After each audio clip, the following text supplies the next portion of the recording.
57 ভরি স্বর্ণ যে লুণ্ঠিত হয়েছিল এবং 1,47,000 টাকা, তার পরিবর্তে আমরা 17 ভরি স্বর্ণ,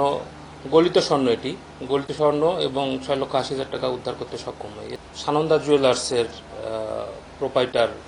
হরিপদ পাল, উনি তার ব্যবসায়িক যে স্বর্ণালঙ্কার এগুলো নিজ বাসায় পরিবহনকালীন ম্যানেজার সহ পথিমধ্যে দস্যুতার শিকার হন।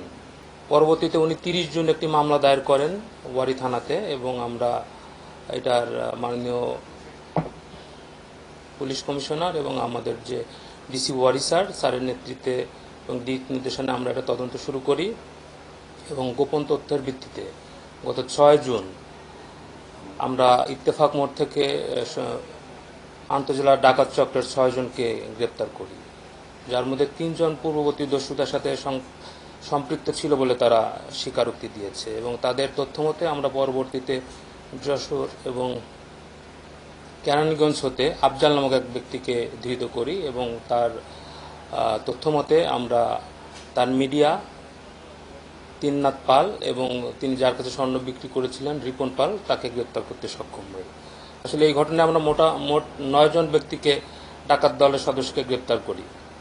এবং তাদের কাছ থেকে 57 ভরি স্বর্ণ যে লুণ্ঠিত হয়েছিল